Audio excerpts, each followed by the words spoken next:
Hey guys, welcome back to the channel. We're going to start a new project today. So we're going to be expanding our rabbitry, and in order to do so, we need room for more rabbits. So I'm going to build a new cage stand today. The hutch that we have out in the shop, I built that entire thing by hand, but this time I went out and bought one of these Do More cages. It's a 30 by 36. I figured I'd save myself a little bit of time in buying the prefab cage and then building the stand out of just some lumber that I purchased. So this is the cage that we're going to use. So let's get the cage set up at least and see what it looks like first, and then we'll work on building our stand.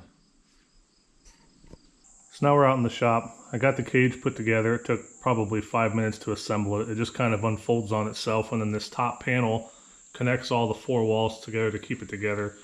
I'm probably still going to put some C-clips around the outside just to make it a little bit more rigid once I get it up on the stand.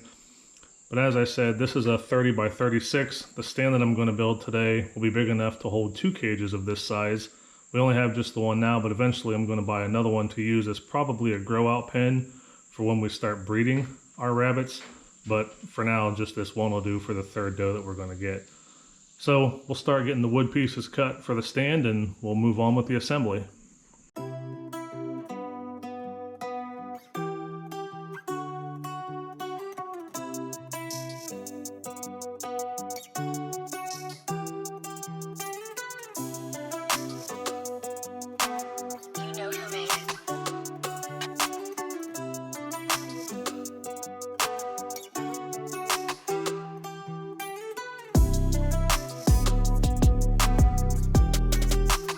Okay, so we've got our legs cut. I made these 3 feet tall, just like the other hutch that's out in the shop.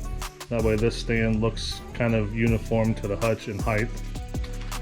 Now in order to make the sides, as I said before, I'm going to make this stand big enough to hold two 36-inch cages, even though we only have one currently.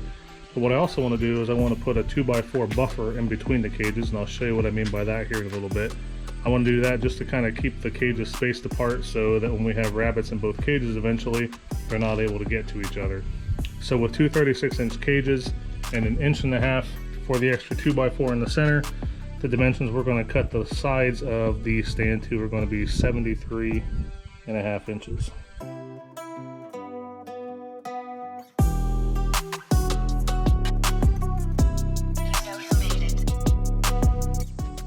Now we have our sides cut to the 73.5 inches. Now we're going to work on the ends.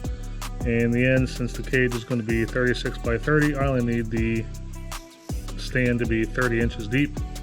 So we are going to cut 2 pieces at 30 inches for the ends. Alright, so we got all our pieces of wood cut. We've got our 4x4s right there for the legs. We've got our 30-inch 2x4s for the ends.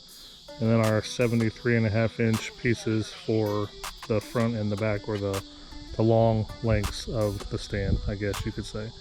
So now we're going to get this assembled, and then we'll move on to the next step.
so now we've got the main shell done here. So what I did was, in cutting these to only 30 inches, that's going to allow the cage to sit right here on the 4x4s, which is less wood to be in contact with the underside of the cage. So when the rabbit does its business, hopefully there won't be as much wood to come in contact with the droppings. I'm also going to put 3 more cross braces on, one obviously right here in the center to separate the cages, and then at least one more across the center here to support the center of each cage when the cages get put on. So now we're going to have to put some braces down across the bottom, obviously to stabilize the legs, and then we'll start working on the underside where we're going to have a droppings tray that'll slide underneath of both of the cages, and then I'm going to use 2x4s and some 1x1s to create that. Well, there you go. Now we've got all the support braces and everything on. Got the cross braces under where the cages will be. I tripled up on the 2x4s here. The one in the center will be the buffer between the cages, which I've got these smaller blocks. I'm going to screw one of them in here, and then on the back side we'll screw another one in here on the back side on both sides so that the cage can't come off the back. I've kind of had a change of heart though for the droppings trays. I think instead of having the kids have to change the trays out all the time, I think I'm going to put one of the catches, the gravity catches, whatever you want to call it, on this stand like I have on the other hutch. Let me show you. So if you've watched any of my other videos, you saw how I built this other hutch for the 2 rabbits we currently have. And this is the manure catcher that I put on this one. It's just these 2 pieces of vinyl roofing that I have at an angle going down into this tub to catch all the droppings. And on cue, Stewie is pooping right now. But I think, as I said before, instead of having the kids have to pull a tray out from under the stand all the time, I think I'm just going to rig the other one up like this too. I think it's easier to clean up. It catches a lot more droppings, doesn't have to be emptied quite as often, and 2 of the kids can just pick the tub up and carry it out and dump it when needed. And there we go. I think we're going to call this complete. I put these buffer blocks on, one here in the middle, and then one across each back, and then one here on the side. I didn't put one on the other side yet because we're not quite ready to put the other cage. We don't have another cage to put on here just yet. But I think I'm pretty satisfied with that. I think that it's going to serve its purpose well. Once I get the manure chute put on the bottom, we're ready to get our next doe in here to expand our rabbitry now to 3 rabbits. So I hope you guys enjoyed the video. Hope you learned something. Just a really simple rabbit stand.